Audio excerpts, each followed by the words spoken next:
They're trickling. That's usually what happens with virtual.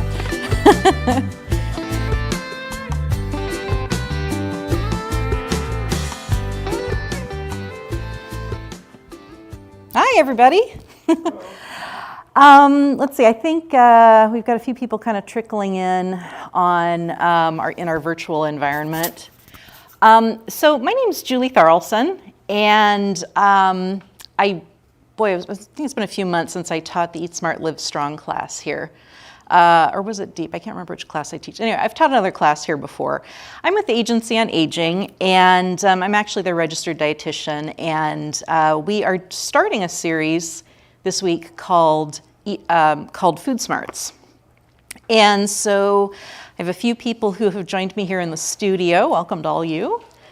And I have a few of you who are joining us virtually. Welcome to you as well.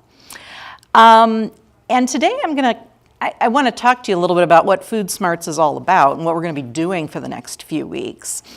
And with the virtual people, I just want to ask if you all should have received one of these booklets in the mail, Food Smarts booklets. Is there anybody who has not received this yet of our people who are attending virtually? No response. But yes. No response? Okay. If you don't want to speak up, you can just type in the chat, and Sean will pick that up.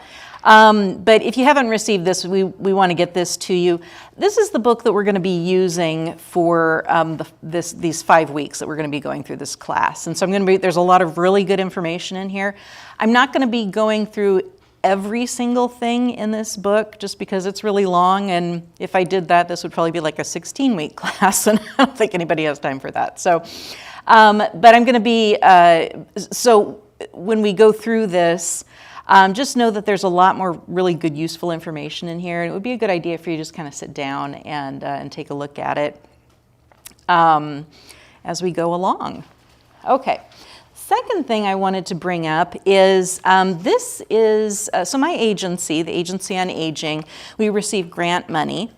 And this is from the USDA is where the money originates.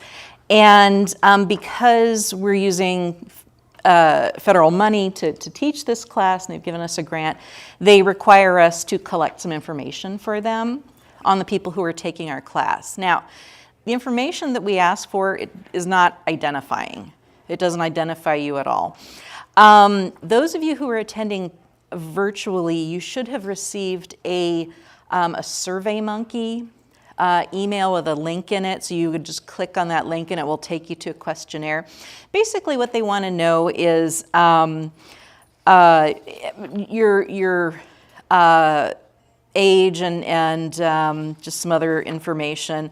And then what they really want to know is how much fruit and vegetables you eat each day and what your diet tends to look like and those sorts of things. Because what they do with that information is they can say, okay, we're reaching people in this 60 to 70 age group, and this percent men and this percent women, and yada yada. And it's just, it helps us get kind of a picture of what your dietary habits look like without identifying you specifically. And it also helps us, because we do this again at the end, know that did you change anything? Is anything, are you eating more fruits and vegetables? Are you, eating a little bit more healthy? Are you not? Did nothing change? We want you to answer honestly with that, because it helps us figure out, how to do better. So that's a good thing. Okay, so for those of you who are here in the class with me, if you haven't already figured this out, There are a series of boxes right up here in blue, and all it asks for is your first initial and your last initial. So if your name is Kathy Smith, that would be like KS, right?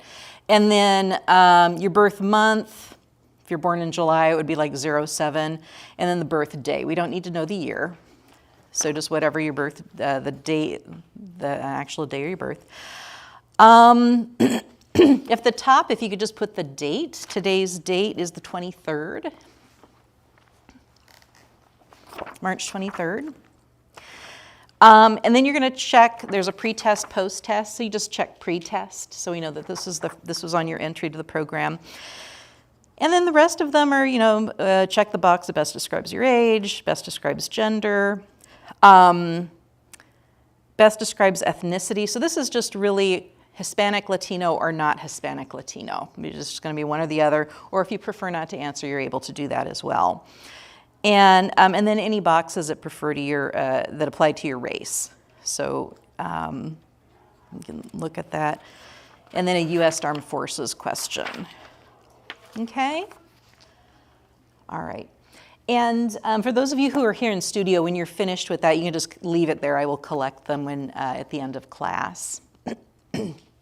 And for those of you who are attending virtually, if you haven't received an email from Brittany, our nutrition, not sure what her title is these days. I think it's a nutrition coordinator that has the link in it for you to do your survey. That would be appreciated.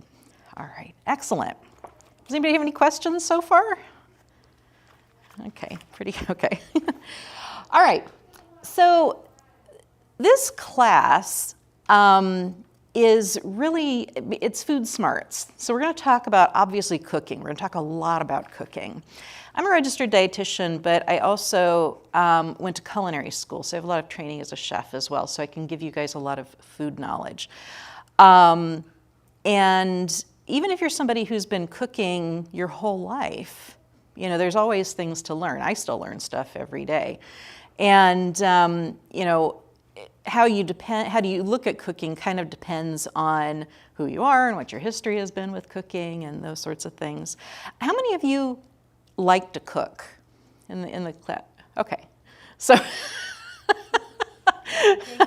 so for those of you who are attending virtually, I've got 4 people in here and only one raised his hand. And that's not unusual, right? Because some people, I love cooking, obviously. I went to culinary school. But, some people are like, well, I have to eat, so I have to cook. Or if you had, family, you had children, or have, you got to cook for your family. There's usually one person that's designated to cook in their family. And, hi, come on in, have a seat. There's usually one person that's, designated to cook. In my house, it's always me because I cook better than anybody else does, right? So my husband doesn't know how to make anything that doesn't have hamburger in it. And my son is terrified he's going to burn the house down. So that's kind of where we're at. But it doesn't matter if you don't like to cook. That's okay. There's nothing wrong with people who don't like to cook, right? But one of the things about eating healthy and trying to eat healthy, and obviously we're going to be talking a lot about that. We're going to be talking a lot about that as we go through this class. The thing about cooking for yourself is that we know that people who cook most of their meals tend to eat better, right? They tend to eat less sodium, they tend to eat more fiber, they tend to eat more fruits and vegetables, right? If you don't know how to cook or you're not willing to cook, you're kind of at the mercy of others to feed you, right? And so when I say others, I'm talking about could be fast food, could be a restaurant, could be, the frozen meals and things like that. I'm not knocking those, but what we do know about a lot of those convenience meals is that if that's all you're eating or it's making up the majority of what you're eating, you're probably missing out on some key nutrients and maybe over-consuming things that aren't the healthiest, like salt. Salt is the big one with convenience foods and fast foods and things like that. Sodium consumption for people who rely on those meals is usually really big. So what I'm going to be focusing on in the next few weeks is giving you ideas on how to cook meals that are really healthy, really inexpensive, right? If you're on a fixed income, that's something that certainly is a concern, and fast, right? Something that is really fast. One thing that we know about people who are over 60 is that you're much more likely to live in a small household, right? So you're much more likely to live on your own, maybe with one other person. Kids are usually gone. Maybe you have grandkids in the house, you know. But for the majority of people who are over 60, it's a small household. So sometimes I find that for women in particular, who maybe have had years and years of having to feed an entire family, all of a sudden it's like, well, I'm used to cooking for 6 people, and now it's just me, or it's just 2 of us, and I don't know how to make soup without making soup, a big bucket of soup, right? And then you end up with huge amounts of food. So we're going to talk about cooking efficiently for small households as well. So small households, how to save money and trying to eat healthy, and those sorts of things. So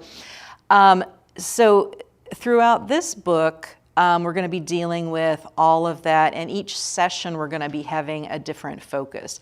There's one session we're going to be focusing a lot on food labels and how to read those. There's a lot of confusion about how to do that. Today we're actually going to talk about building healthy nutrition goals and how to do that, because that's really important. We're going to talk about food safety is really important, right? What do you guys think when I say food safety? What do you guys think I'm talking about? Any ideas? How long you keep it. Yeah, how long you keep stuff without getting sick, right? Incidentally, those of you who are joining us virtually, feel free to, when I ask questions, to unmute yourselves and interject an answer. That's totally fine and welcome if you want to do that. If you want to stay quiet, that's fine too. So we're talking about how long you can safely keep something, right? How hot do you need to get things, like if you're cooking hamburger or you're cooking chicken or something like that? How long before you have to put something back in the refrigerator, right?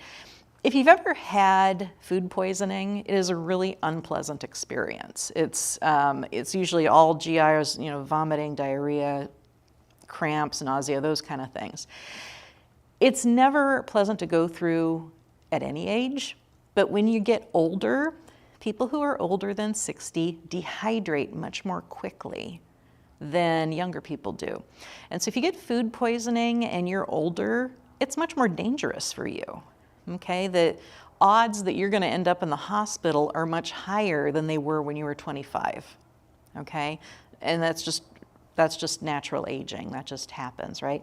So one of the things that is gonna be really important is to try to prevent foodborne illness before it happens. And so we're gonna spend some time talking about that. Okay, so we're going to talk about cooking for one. We're going to talk about My Plate. Anybody know what My Plate is? Anybody ever heard of that before? Who's heard of the food pyramid? You guys not heard of the food? Okay, so that's okay. The food pyramid and My Plate are like the national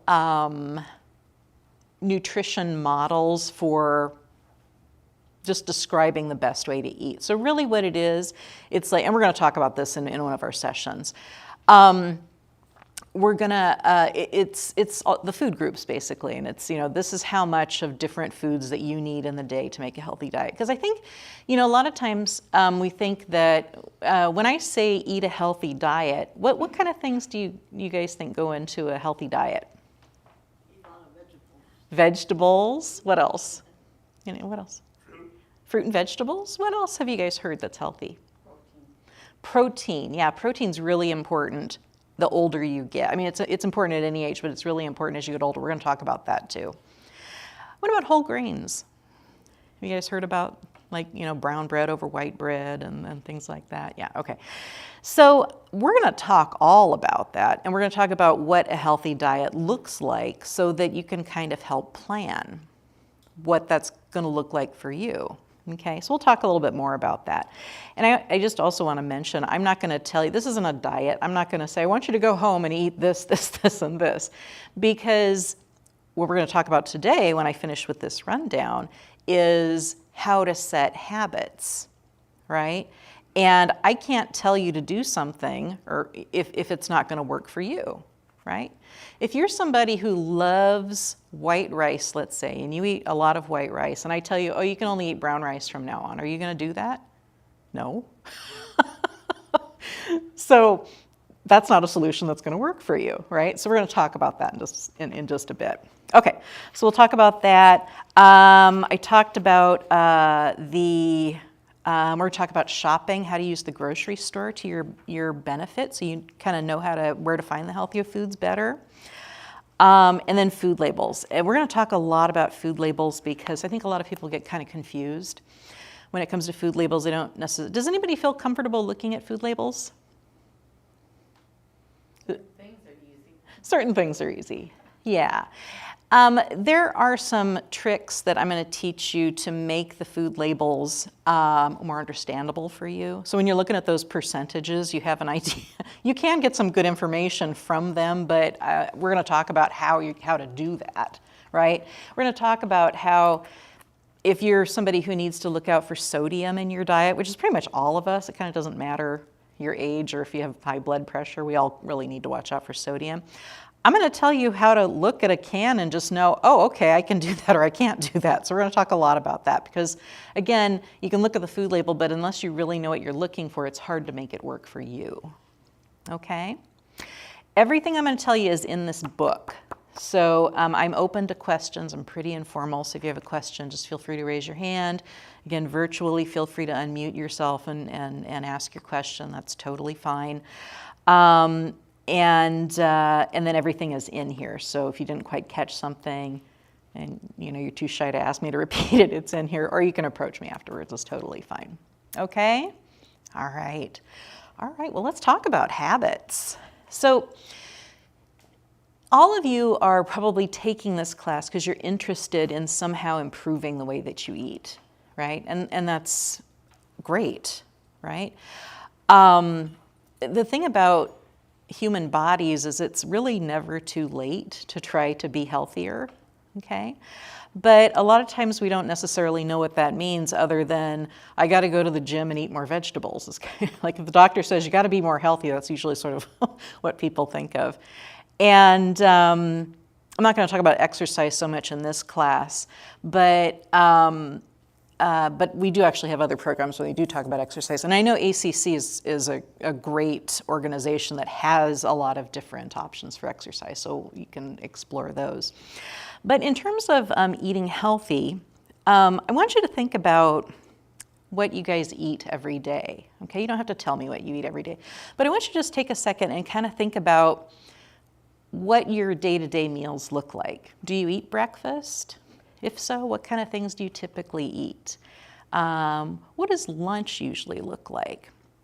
Most people tend to eat kind of the same things every day, all right? And part of that is because they're habits and behaviors that we've learned over time.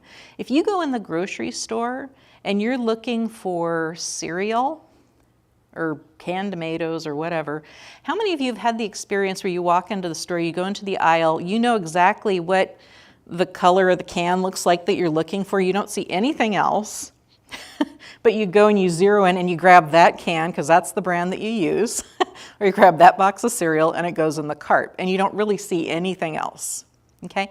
That's your brain trying to not have as much work.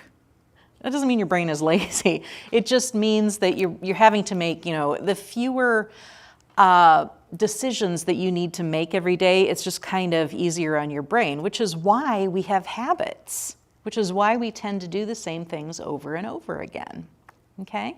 And as you know, there are good habits and then there are not so good habits, right? So when you're thinking about what it is that you're eating every day, you're probably coming up with, at lunchtime, I usually will have like a sandwich or I'll have some soup, I'll open a can of soup or something. Breakfast, maybe I tend to have oatmeal a lot, You're probably going to find that there's patterns, and most people do that, right? So when you're trying to change habits, maybe you identified a habit that's not the best. Maybe you find, okay, I'm kind of, I'm not eating a whole lot of vegetables, right? I'm finding that I'm eating a lot of, I eat a lot of bread and meat and, those things, but maybe I'm missing something. Or maybe, so maybe that's a better habit. You think of something that might be healthier, adding some more vegetables might be good, right? Or maybe you're eating things that are too high in sodium, really like salt. And that's not uncommon as you get older.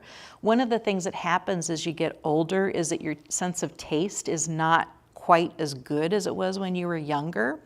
And that can actually be complicated by medications. So if you're taking medications, certain medications can actually make it, interfere with that taste. And so a lot of times what can happen is you may find yourself using more salt so you can taste your food, right? That's not uncommon. Big part of the reason for that is that your nose is really responsible for a lot of what you're tasting.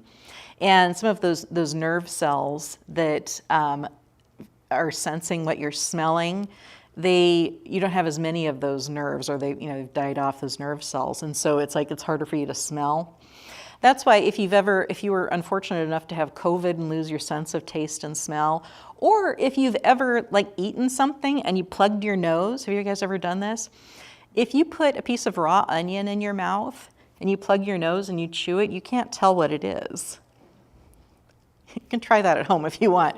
Get a piece of apple and a piece of onion, plug your nose, put one in your mouth, and see if you can taste it. You can't taste it until you unplug your nose, because you need your nose to detect the flavor. That sounds really weird, but it works, trust me. Okay, so anyway, so salt is something that people will kind of roll back on to try to get more flavor, because salt actually helps your tongue sense flavor in food better, right? We're going to talk more about that. And how much salt you add to a food is a habit. I watch my father sometimes. He will salt everything before he tastes it, because that's a habit with him, right? It's like, I'm going to give you a plate of food, and the first thing he's going to do is he's going to start doing that. He's not tasting it because that's like, oh, I'm getting food. It's my habit to pour a bunch of salt on it because that's what I do. And we don't really think about it, right? Habits we don't think about. You just do it, right? If you think about first thing in the morning, when you first wake up in the morning, most of us have kind of a morning routine that we do. If you think about it, there's probably a chain of events that happens. For most people, it's probably go to the bathroom first. But after that, there may be a chain of events that happens. Maybe you go to the kitchen and you make some coffee or tea, and then maybe you go and you check on your dog. And, there's a chain reaction of things that happens. And you're not necessarily thinking about it because it's just what you do. Okay? And your brain's on autopilot. If you've ever had the experience where you're driving somewhere and you, maybe it's somewhere that you drive every day, like when you're working or something like that. How many of you had the experience where you leave your house and then you get to your destination, but you don't really remember the drive? It's like, oh, I'm here. Wow. If it's a route you're taking every day, your brain just knows, oh, this is the way. I'm going. You don't really understand, unless something out of the ordinary happens, you don't remember it. Okay, food is the same way. Food, we go on autopilot. So what I'm going to challenge you guys to do during this class is kind of figure out what your diet looks like and what areas you might want to improve. So when we talk about like the food pyramid, or my plate, and we talk about what a healthy diet is, it's going to give you some ideas about how can I make what I'm eating healthier, and how can I make that a habit that is going to work for me. Okay? So that's kind of, and then we're going to be doing cooking demos to kind of give you some quick and easy ideas. All right. So right now what I want you guys to do, and I'm not going to ask you to share this, is just kind of think, like I said, about what you're eating daily, and then maybe just right now kind of think, what could I do to make this more healthy? What would I like to change, right? Am I eating, a bowl of ice cream every night before I go to bed? There's nothing wrong with ice cream, but every night is probably a little excessive. Do I need to add more fruits or vegetables? What kind of things do you think maybe right now need a little bit of attention? And just kind of think about that. And it may change as we go through the class, okay? But when you're trying to change to a healthier habit, what you need to do is think about, first of all, what do I want to do? And second of all, how am I going to make that a habit for myself, right? If you think of your brain as a computer, a habit is kind of like putting a new program into your computer, right? But it takes a little while for your brain to figure out you're trying to start a new habit, okay? How long do you think it takes for your brain to recognize that you're building a new habit? Yeah, it takes about 3 or 4 weeks before your brain catches on. It takes a while. So let's say you decide, I'm going to eat fruit in the morning because I'm not eating enough fruit. It's going to take you about a month of eating fruit every morning before your brain goes, oh, hey, we eat fruit in the morning. Okay, that's part of the routine. Great. We're going to get out of bed. We're going to go use the bathroom. We're going to make coffee. We're going to eat a banana while we're making the coffee. That's my new habit, right? But it takes doing it over and over and over and over and over again before your brain figures it out. And so any of these habits that we're talking about, it's going to take the same amount of thinking, right? It's going to take the same amount of doing it over and over and over again before you actually do it. Okay, so the reason I talk about all this on the first class is that I'm going to give you guys a lot of ideas and a lot of things. What I want you to think about is, of what I'm talking to you about, it might be a little thing that you kind of latch on to and go, oh, you know what, I can do that. We're going to make smoothie today. I can do that. I got a blender. I like smoothies, right? So there's going to be just little things for you to pick up. And I can't tell you what's going to work for you because you guys are all individual, right? That's what, like with the brown rice, white rice thing. I'm not going to say, well, to be healthy, you got to eat brown rice. If that does not work for you, that's okay. We'll find something else. Maybe you're not willing to do brown rice, but you're okay doing wheat bread.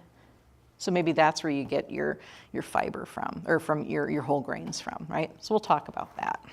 Okay. So does anybody have any comments? I'm just kind of giving you guys a lot of information right now. Yeah, go ahead. I love this book. Good. This is good information. Completely. Yeah. When I've taken nutrition classes at Kaiser, Yeah. the way this is laid out, and the thing about the labels, I've been trying to learn how to read a label for like 5 years. I know. Yeah, food label reading is difficult. This is just, Yeah. We're going to make it super easy so that you just know. You can pick up a can and go, oh, that's good or that's not good. Maybe I'll look for another brand. So good. Well, I'm glad. Like I said, the comment was that the food label seems to be a lot easier to understand in this book than in the Kaiser class that you were taking. So that's good. So okay, and we're gonna have a whole session on that. In the book here, if you guys look at page 8. Does everybody have a book? Oh, you don't have a book. Oops, I'm going to leave the camera for just a second and give you a book. There's a little questionnaire to fill out too when you get an opportunity. Okay. So for those of you at home, if you take a look at your book on page 8, and again, if you don't have a book, please message us and let us know. Sean can get any comments if you want to put anything in the chat. I'm going to be referring a lot to this website, eatfresh.org. It's like right at the top of the page. If you have access to the internet, I highly recommend that you take a look at this website. The recipes that I'm going to be doing come from this website. Eatfresh.org is run by the CalFresh program here in California. And it's a recipe website. And the recipes that are on here are meant to be, not meant, they are low cost, very nutritious, so lots of fruits and vegetables, lots of good information about how to make eating healthy more affordable. One of the things I really like about this is that all the recipes are scalable, which just means you can choose how many portions you make.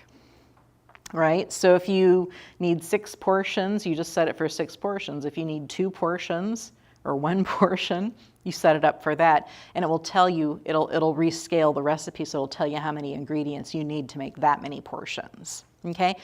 That's really handy for people who have small households. Because, if you don't need 8 servings, you don't need 8 servings. Maybe you just need 2. So you can figure that out.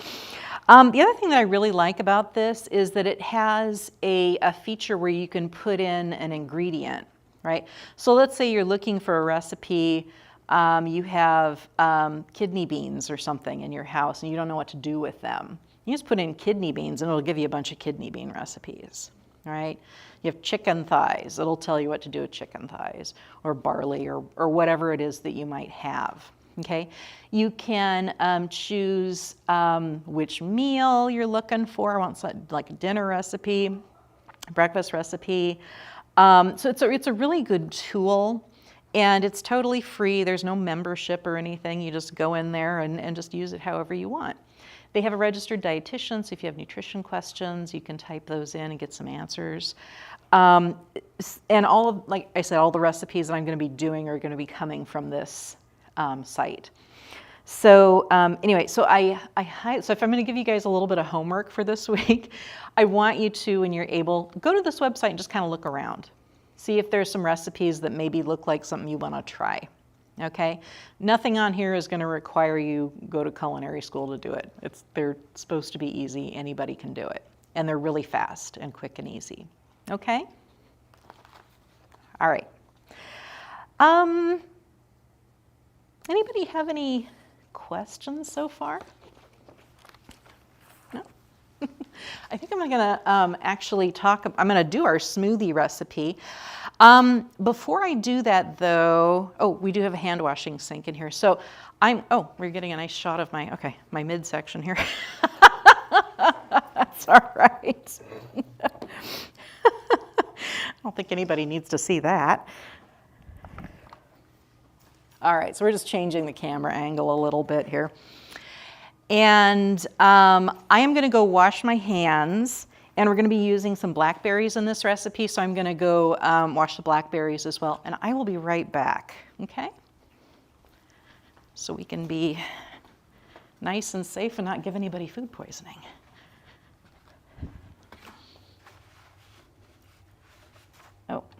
Oh goodness. All right.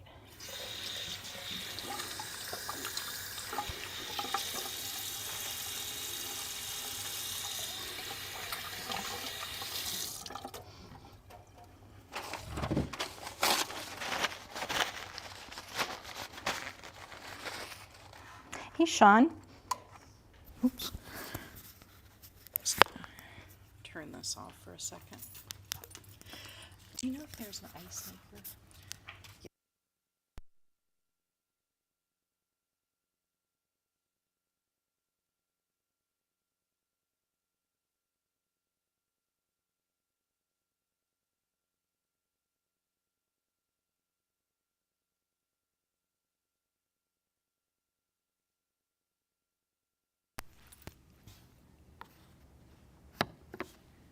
Hit them on the back.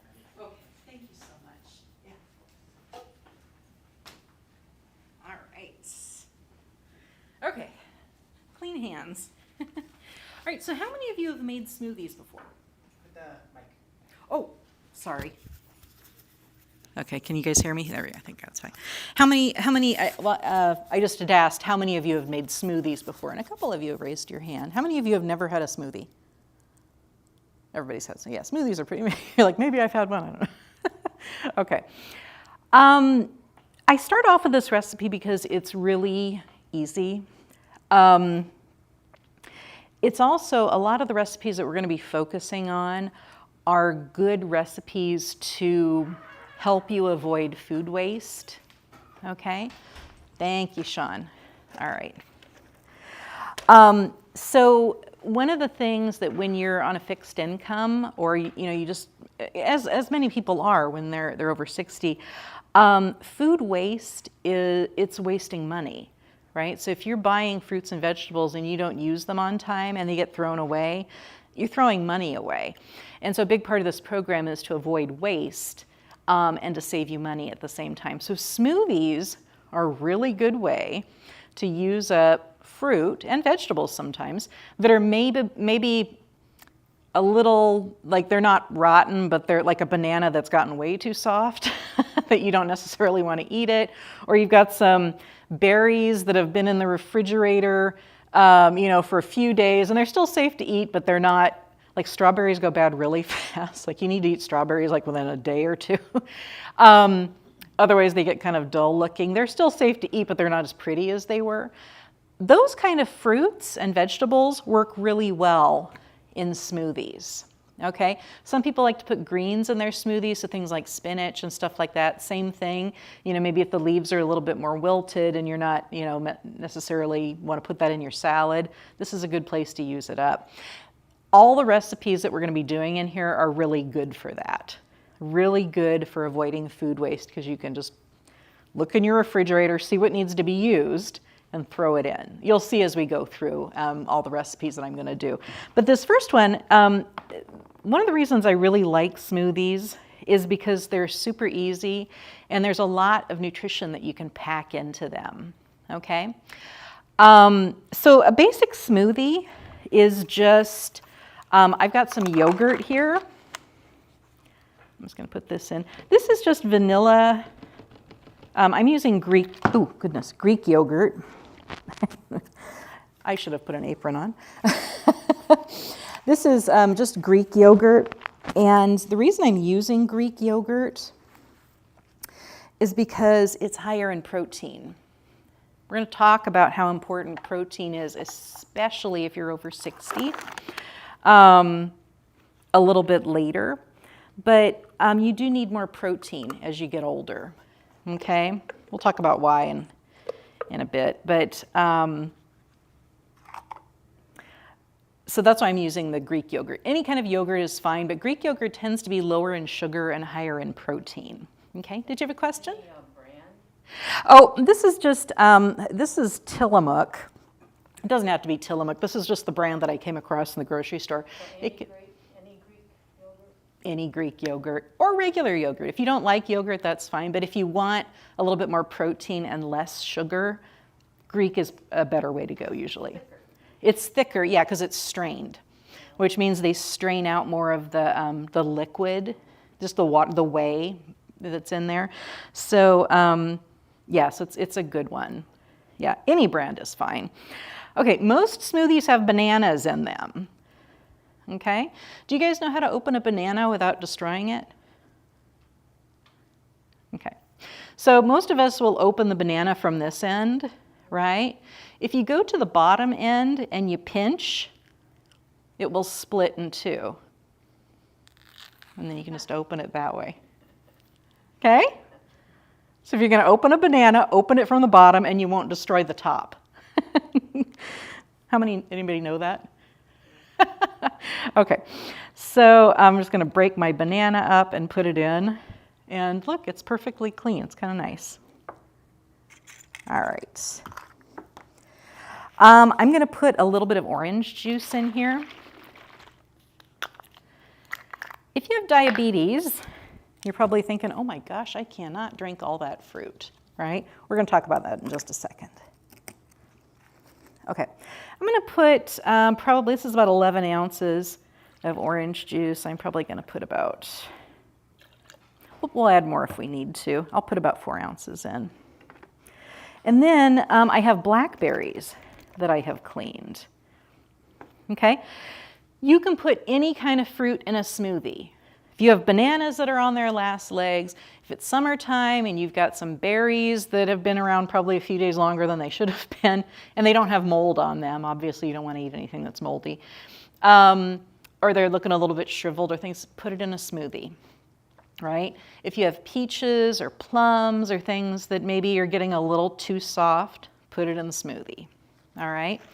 Usually, we add some ice, although if you're using frozen fruit, you can forego this step because the fruit's frozen. And then we're just gonna put the top on, and we're just gonna let this blend for a minute and see what consistency we have. This is gonna be kind of loud, so I apologize, but we're just gonna let this go for a second. Sean, are you protecting people's ears? Yes. Okay.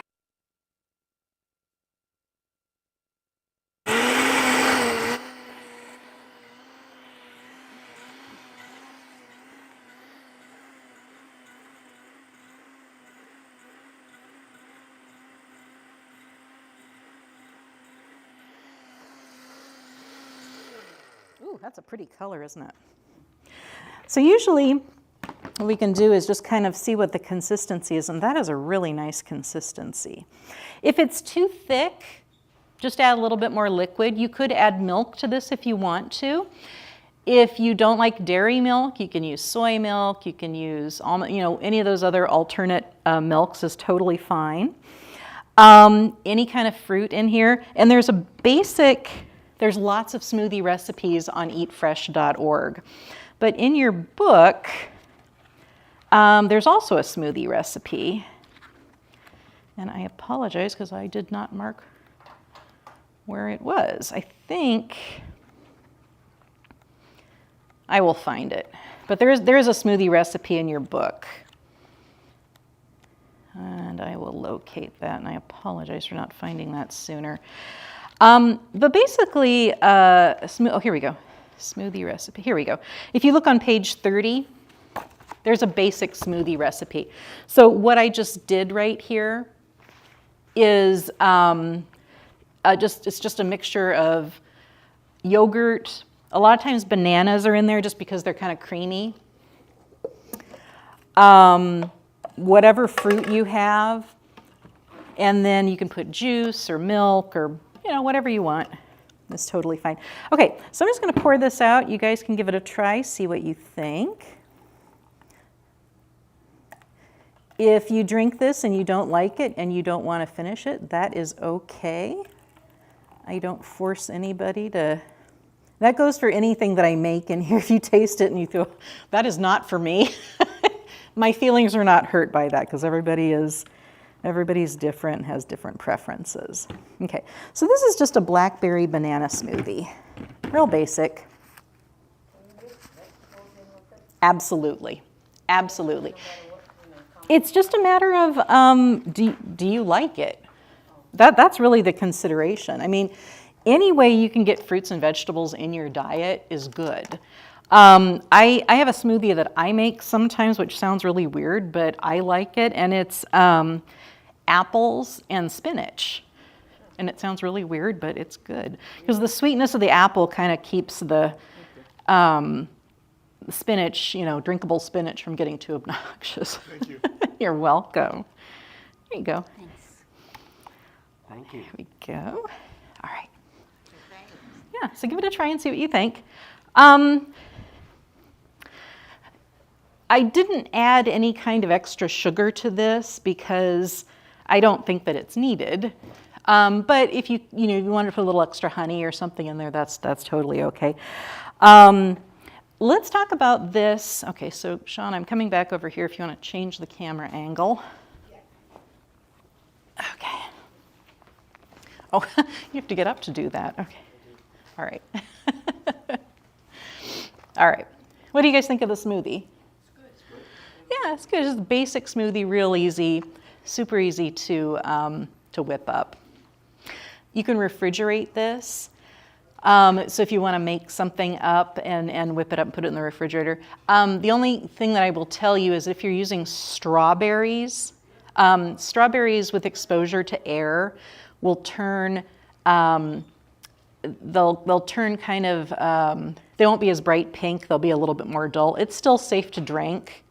It's kind of like when you cut apples and they get brown on the surface. Strawberries will actually do that too. So if you make a strawberry smoothie and you go back a couple hours later and it's kind of a different color, it doesn't mean it's bad. It just means that, that the strawberries did what they do. So just be aware of that. But something like this with blackberry and banana, it's gonna be, totally fine.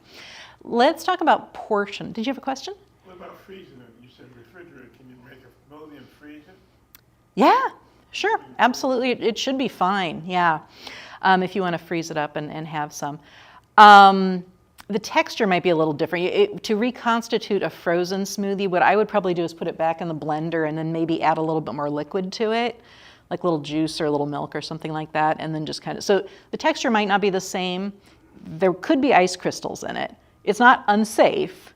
It just may not taste as good as when it was fresh. So good question though. Okay. Yeah. You just drink it by itself, or do it with a meal? You could do whatever you want. This is something, so my mother is 75 years old, almost 76 actually. And she has a smoothie every morning and she puts protein powder in it. So you can do that if you want to. She just uses it as a protein supplement because she knows that she needs to, she actually still weight lifts, which is great. But she knows that she needs more protein. And that's one of the ways that she gets that in there. So you could use a protein powder on there. You could add a higher protein ingredient like peanut butter, which sounds really weird. If you did something like, banana peanut butter, if that sounds good to you. Nuts are a good source of protein. So there's a lot of different things that you can do with this. But this is, how long did it take me to make this? Not real long. You could make a coffee in about the same amount of time, right? I just pretty much dumped stuff in the blender and turned it on. If you don't have a blender, maybe you have a food processor, that works too. I don't personally own a blender, but when I make smoothies, I make them in the food processor, okay? So anyway, so that's just a quick and easy idea. This is also something that can help you get more fruit and vegetables into your diet. So if you're somebody who struggles with getting enough fruits and vegetables, one of the things that we know that people who eat more fruits and veggies tend to start earlier in the day, right? Anybody know how many servings of fruits and veggies you should get every day? What do you guys think? 3? What else? What do you think? 4? Any other guesses? It's actually a minimum of 5 is the recommendation. But most Americans get about 2.5, right? So most Americans could do better with fruits and vegetables, right? And part of that is developing habits where you eat them more frequently. I think one of the, yeah, go ahead. So you take 5 servings. Mm-hmm. So you take apple, orange, cauliflower, Mm-hmm. broccoli, and carrots. Sure, absolutely. A portion of each of those. Yeah, and we're going to talk about what portions are when we talk about the My Plate because, I'll give you a little preview now. A portion of cooked vegetables like broccoli, let's just say, if you cup your hand like that, that's roughly about a half a cup. So if I were to put cooked broccoli in your hand about that much, that's a serving. No, it's not. And that's why most people think, 5 servings, that sounds crazy. I can't eat 5 servings of anything. But when you consider that a portion size is about this, or it's like a piece of fruit about the size of your fist, like if you're eating an apple or an orange or something, you go to the grocery store these days, you can find apples that are way bigger than your fist. Or if you eat a large piece of fruit, like a really large banana, that might be 2 servings. Or a grapefruit, that's going to be more than 1, okay? And like I said, we'll talk way more about that as we go through. But my point is, one of the questions on this questionnaire, I think, I don't know if they ask this anymore, but one of the questions that we used to ask, yeah, I don't see it on here. One of the questions that we used to ask is, are you in a habit of eating fruits and vegetables between meals for snacks? Because that can be a really good place to stick things too. And we're going to talk so much about that as we go throughout this class. Okay? So your question was, do you just drink these? Some people will make smoothie bowls. And what does that mean? That means you make a slightly thicker smoothie, like maybe you don't add as much liquid to it, so it's more sort of like a yogurt consistency. And you can put things in it like granola or cereal, put some more fruits on there and things like that, right? So you can do that as well. So that's another way to eat it, is kind of a yogurt sort of thing that you've blended stuff into. One word of caution about smoothies is, especially with fruit, it's really easy if you're trying, especially if you need to watch your weight, it's easy to drink a lot of calories with one of these. Okay, so what is a portion size of smoothie? So I served that in these cups here. And this is actually like 2 servings of smoothie. So you notice when I filled these, it's about, I think I filled like a quarter to a half. So about half of this would be a serving size, okay? And if you're somebody who has diabetes, I would actually avoid using juice, and I would stick with milk or a plant milk, because that will lower the amount of sugar well, it not only will lower the amount of sugar that's in the smoothie, but it will also give you some protein. And when you consume sugar with protein, when you have diabetes, that, I'm not going to go way into it on this, but what happens is the sugar doesn't enter into your bloodstream as quickly if you have some protein with it, okay? So, yes, if you have diabetes or you're just trying to watch out for extra sugar, don't drink any more than about 8 ounces of a smoothie at a time. That's about the size of a standard coffee cup, about 8 ounces, okay? And then don't use fruit juice, use milk. Okay? All right, good. Anybody have any questions or comments? Okay. Let's talk about, let's see. I'm gonna talk about setting goals a little bit more. Okay, I've kind of been talking about this throughout. If you guys look on page 10, we're going to talk about how to set a good goal. Okay, this is not just for nutrition. You can use this in any aspect of your life when you're trying to change a bad habit. This is an important process to go through.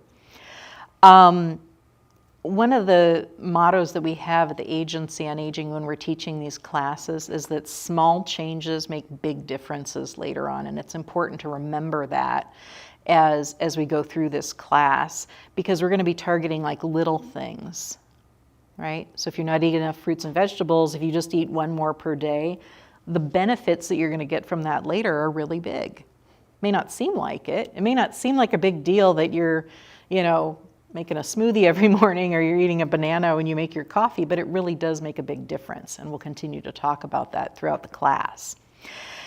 Okay, so if you look at the top here, you see a sentence that says, this is on page 10, try to think of one SMART goal for this week to move you toward your, well, it says dream, I just use goal, you can call it anything that you want. Your goal should be SMART. Okay, SMART is an acronym. Okay, so when you're creating a goal for yourself, you want to make sure, first of all, that it's real specific, right? So a lot of times when people are changing diets, many times it's because they're trying to lose weight. This isn't a weight loss program. This is just we're trying to be healthier, eat healthier program. And sometimes weight loss just comes as a result of that. And that's actually a more healthy way to think of weight loss, is building healthy habits. But let's just say that that's our goal. We're going to lose weight. And if you just say, what's your goal? I want to lose weight. Well, what does that mean? Have you defined how much you'd like to lose, or when you'd like to lose, what you're going to do to lose that weight, right? And if we do that with nutrition, I want to eat better. Well, what does that mean? What are you going to eat? What are you going to change? What are you going to eat less of? What are your first steps to get you to do that new behavior? Okay. Measurable. When will you know that you've achieved it? So one of the things we just talked about is it takes your brain about 3 to 4 weeks to figure out that you've started something new.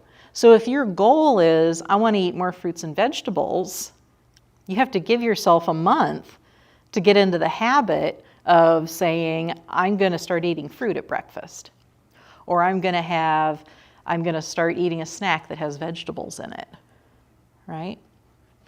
So maybe it's going to take a month for that to happen because you're retraining your brain. That's just an example. How long are you going to give yourself to do this? So it's measurable.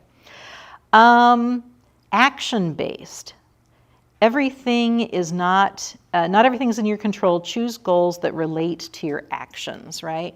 So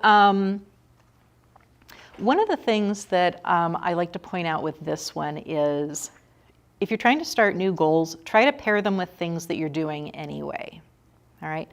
So if your morning habit is to make coffee every single morning and you have to wait a few minutes for that coffee to brew, that's a perfect time to eat a serving of fruit because you're standing there anyway and your brain is already trained to make coffee every morning. So you might as well use that time while you're standing there to get your new habit in, okay? You're already doing it, right? Does it make sense? Yeah? Okay. Well, we're going to talk a lot more about ideas for this as we go along. Realistic. Choose goals you're likely to accomplish. Okay. So for this one, if you're saying, I want to eat more fruits and vegetables, is it realistic to say, I'm going to become vegetarian? I've already got people laughing in here. If you like meat and you eat meat as a regular part of your diet, for you to say, I'm going to become vegetarian is not realistic. You know, if you want to be vegetarian and it's sort of a direction that you're going in, sure, that actually could be very appropriate. But if that's not something that you want to do and it's not realistic to you because you enjoy eating meat, don't do that. You have to figure out what's realistic. So if you're not going to be vegetarian, but you're going to maybe add an extra serving of vegetables or add vegetables to a meal that you don't normally eat vegetables, that's much more realistic. I can reach into my freezer and grab a handful of frozen peas and throw them into my soup. That's easy. I can do that because I usually eat soup for lunch. Okay? So you're pairing these new healthy habits with things that you're already doing. Okay?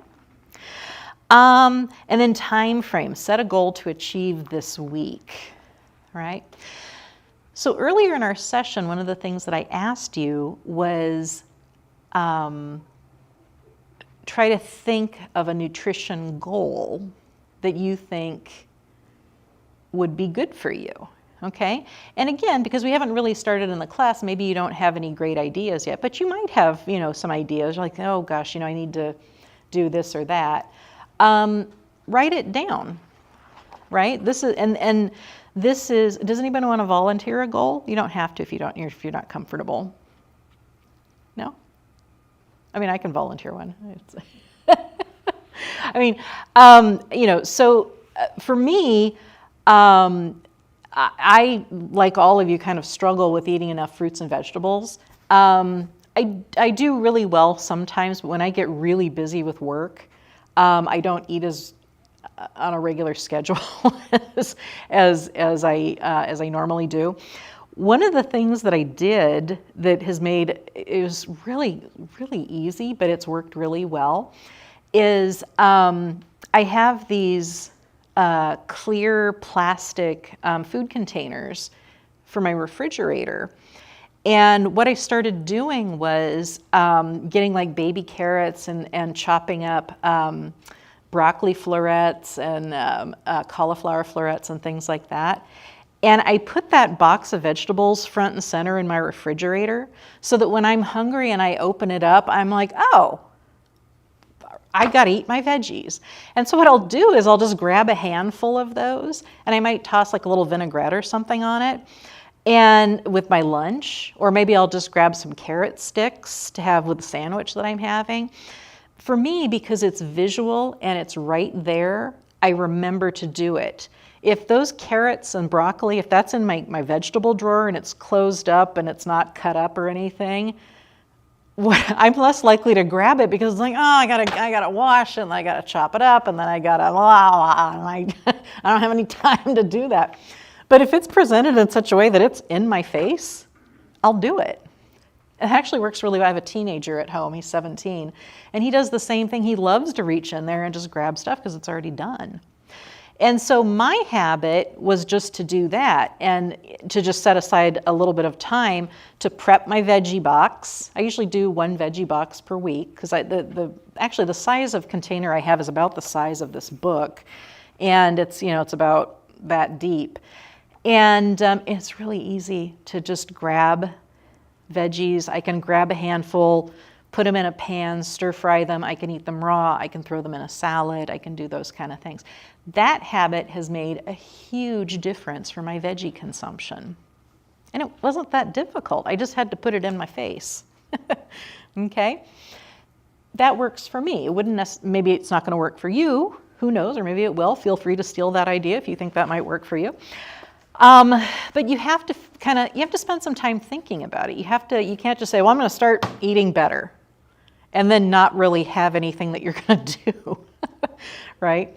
So I'm going to challenge you over and over again to kind of think about what it is you're doing and what you can grab onto to insert new healthy habits to maybe replace maybe less healthy habits that you have. Okay? All right. Let's see here. Okay, if you look on page 15, one of the things that you're going to find on there is a food journal. I'm not going to require you to fill this out. This is just a tool for you to use if you feel like it would work for you. This is actually a really good tool for you to get an idea of what it is that you're eating. Sometimes it can be kind of an eye-opener. You don't realize what patterns you have necessarily. So what this is, and again, this is page 15, are you aware of what you're eating? Keep a food journal for 3 days, and then try to include specifics about amounts and ingredients if you have those. So this is just a random 3 days, breakfast, lunch, dinner, snacks, anything that you do. If you've never done this before, it's a really good tool. You're going to write down everything that you eat and drink for 3 days. Again, I don't need to see this. This is just a tool for you. If you don't want to do it, that's fine. It's totally up to you. But it can be a little bit eye-opening because sometimes you can identify patterns. It's not listed in here, but sometimes identifying where you eat is also can give you some information on maybe why you're eating things.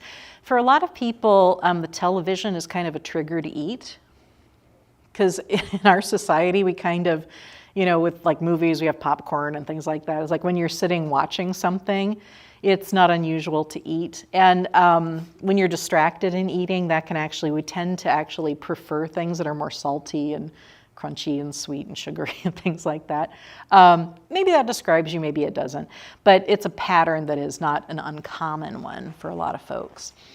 But if you understand what your normal meal pattern is and what you're eating, it can kind of help you figure out where might be the best place to make some changes, right? Or where might be the best place to add things that are more healthy, Am I eating a vegetable with my dinner every night?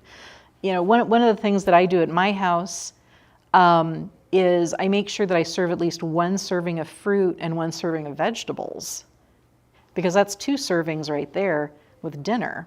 And because I have a teenager who's running around, eating cheeseburgers and fries and all that kind of stuff, I know that when he's eating at home, I know he's getting at least 2 servings of fruits and vegetables. So sometimes it's just a matter of changing your pattern. But I think this is a really good exercise because it can be very illuminating. Like, oh my gosh, that's what I'm eating? Wow. Most people, when they cook meals, most of us operate, there's actually research that shows us this, most of us operate on an 11-day cycle, which means that every 11 days we tend to there's a recipe that we make often, every 11 days we tend to recycle that recipe and make it again, right? And that's on average. I mean, some people, cycle more or less frequently than that. But and the reason that we do that is habit, right? I know how to make this recipe. I don't have to look at a recipe to do it. I just know what goes into this, and I'm going to make that. It's easy, it's fast, and you like it. And there's nothing wrong with that. But what I'm hoping is over the course of these meals, maybe I can introduce some things to you, introduce some techniques, and introduce some recipes that maybe you can go, oh, these are really good things to add to my rotation. So they're going to be really nutrient dense. We're going to talk about what nutrient dense means next week. And just really sort of infiltrate your patterns with healthier substitutes. Okay, were you guys aware of that? Do you when I say that we tend to kind of repeat on average every 11 days different meals? Yeah, no, I do it too, right? So, and it's true. Nobody has time. Well, I'm sure there are people that have time to cook a new recipe every night. That's exhausting. Oh my gosh. As fun as that sounds, I think as a regular habit, that's kind of exhausting. Our brains cling to habit, and they do that for a reason. Okay? All right. So anyway, so like I said, this is a tool. Use it, don't use it. I would encourage you to at least try it because it really can give you some insight on what is normal for you. Okay. On page 14, plant-focused diet. We're gonna kind of be touching on this as we go through the class. How many of you have heard about plant-forward diets or plant-focused diets? Has anybody heard that term lately? It's something that we're starting to see some of you nodding and some of you shaking your heads. So plant-focused diet is something that's getting more attention these days because of more and more research that shows that the more plant-based foods that you have in your diet, the more healthy you're likely to be, especially as you get older. It doesn't mean that you have to be vegetarian. The nutrition guidance that is coming out of the government based on all kinds of nutrition research, every 5 years, the U.S. government updates its nutrition data based on all of the research for the past 5 years. And repeatedly they say, replace some of the animal proteins in your diet with plant proteins because that is associated with better health. Okay? So what does that mean? So it doesn't mean you have to be vegetarian, but what it does mean is to have a healthy diet, you should consider looking at the animal source proteins in your diet and figuring out, can I replace that? Can I eat less of the animal proteins and maybe replace some of it with vegetable proteins? Now, when I say vegetable proteins, what do you guys think of? Tofu, sure. What is tofu made out of? Soybeans. Yeah, beans, right? Any kind of beans. So tofu is made of soybeans, but any kind of beans, black beans, kidney beans, garbanzo beans, any of those things. Lentils. Has anybody heard the word legume before? Yeah. Legumes are a class of plants that are higher in protein. So legumes encompass beans and peas, okay, and lentils and peanuts, actually, right? Those are considered legumes. Nuts are a great source of plant protein, right? So, and any kind of nuts, pistachios, almonds, peanuts, also qualify as nuts. Any of those also are a good plant source protein, okay? When we were making the smoothie, I referenced plant milk. So things that are made with like milks, you can find milks that are made with all kinds of nuts, almond milk, soy milk, oat milk, those kind of things. Plants do have protein in them. Some of them have more proteins than others. And so, again, coming back to the recipes that I'm going to be doing, we're going to be featuring a lot of beans. So if beans aren't something that you have a lot of in your diet, it's something to consider because it's a really great source of plant protein. And as I said, the older you are, the more protein that you need, right? So we're going to talk about ways to try to reduce the animal protein and increase the plant protein in your diet. Yeah? What is tempeh? Yeah, tempeh is it's made of soy. And it's like actually, I'm not sure if it's fermented or not, but let me double check. It's actually not something that I personally use, but I've been thinking about it because I'm also trying to figure out different plant proteins I can add to my diet. Oh, there's like no signal in here, Sean. Tempeh is, I think, like a, if I remember correctly, it's kind of like the same idea as tofu, but it's more like a whole bean, soybean, and it's pressed down. I'm not sure if it's fermented or not. It might be fermented, so the flavor is a little bit different than you would get with tofu. Tofu doesn't really taste like anything, right? It's very bland. And one of the nice things about it is that it's going to take on the flavor of whatever you cook with it, right? So if you cook tofu with, ginger and garlic, it's going to taste like ginger and garlic. You put it with hot sauce, it's going to taste like hot sauce. So tempeh, I think it has a little bit more flavor and texture, but a different kind of flavor. But it is a soy product. Yeah. Yeah, you're welcome. Part of this is going to be kind of challenging. I'm going to give you guys lots of information each time. Part of it's going to be kind of challenging you when you go into the grocery store. Remember I talked about we kind of zero in on particular products? What I'm going to suggest is that when you go in the grocery store, I'm going to give you ideas for things to look for. Maybe you've never gone to the bean aisle before and you don't really know what to look for. Maybe you want to try tempeh and give it a shot and see what you think, right?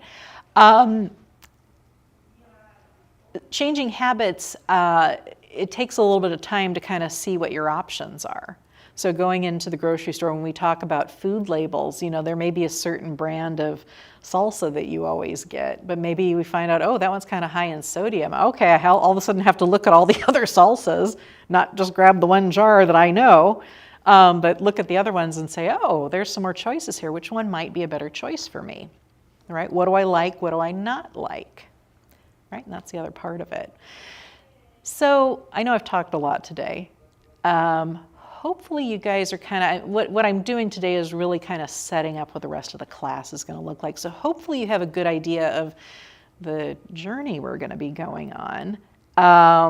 And maybe thinking a little bit about your own diet, getting acquainted a little bit more with what you're eating every day, and maybe getting some ideas about, oh, well, maybe this is a behavior that I can change, or this is a habit that I kind of need this habit, or hey, I like that vegetable box idea. Great. Okay, it's all about changing one little thing at a time. One of the things with changing habits that I will recommend is that you only choose one habit at a time. Because if you decide, well, my whole diet is just needs to be overhauled and I'm just going to do everything different. This is actually why diets don't work, weight loss diets. Because one of the things that weight loss diets ask you to do is change everything that is normal for you to do stuff that's not normal for you. And that's fine for a little while, but in terms of your whole life, that's never going to work. If you go on the keto diet and they're like, okay, don't eat carbohydrates anymore. Okay, that might work for a couple of weeks, but after a while that bread looks really, really good and you're used to eating bread and you like bread and you want bread. In this case, we're just going to choose one thing at a time and we're going to fit it in such a way that it fits you. It's like trying on new shoes, right? You're not going to buy a pair of shoes that hurts or doesn't fit you right. You're going to buy the pair that feels comfortable and that you just want to wear. That's what we're doing. Okay? So we're going to try to fit those to you. I'm not going to tell you what's right or wrong because only you know that, right? In making a smart change, a smart goal that's going to work in your life. And one of the things about building healthy habits is if we start with one and you're successful at getting one brand new healthy habit in your life, it's actually easier to adopt other healthy habits. One of the things that I find when I'm talking to people about eating more fruits and vegetables, when they actually do start to eat more fruits and vegetables in their diet, they tend to feel better, right? Because fruits and vegetables have all kinds of benefits. But when you feel better, it's easier to adopt other habits. You're like, oh, I feel great. I'm eating some extra vegetables. I feel really good.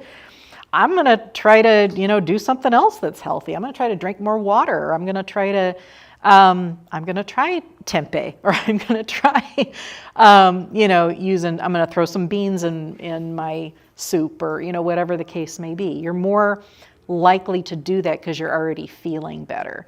I've been teaching these classes for the agency where we focus on fruits and vegetables for more than 5 years. And I'll tell you, if I had $1 for every person that told me, I just feel good because they're eating more fruits and vegetables, I could retire. And it's an easy thing to do, but we just have to figure out how it's best going to work for you. Okay? All right. Does anybody have any questions? I've given you a lot of stuff to absorb. Anybody online have any questions? No? Okay. So if there's no questions, I think we can probably wrap it up. We're a little bit early, but that's okay. If people who are joining us virtually, just please remember to do your survey, your fruit and vegetable survey, and get that turned in. Those of you who are here in studio, I'll pick that up from you. And so your homework for this week, I'm just going to say it one more time, I said it earlier, is what I really want you guys to do is go to the eatfresh.org site. And again, you can find that on page 8 in your booklet, eatfresh.org. And I just want you to go in there and look at it. And I just want you to look at it to figure out, is this a tool that might be useful to me? Maybe you don't like it and you don't want to use it. That's fine. But it's just a tool. And I just think it's a really good site. And the recipes are super healthy and basic. And just look at it. So next week, I'm going to ask you guys, did you look at it? And if you say no, I'm not going to say, oh, you can't come back because you didn't do your homework. No, I'm not going to say that. But I am going to remind you, okay, do it this week, okay? Because it might be a really good tool for you to take a look at. And like I said, it's free. There's no membership. You just go on there and get the information that you want. Look at some of the recipes. See if there's something on there that maybe you want to try. Okay? All right. Okay, so next week we're going to start in, we're going to talk about, next week we're going to talk about cooking basics, and we're going to talk about food safety. Okay, keeping your food safe so that we don't end up with food poisoning, and the challenges of cooking for one and how we can do that. Okay? All right, everybody. I will see you next week. Same time, same place. Have an awesome week.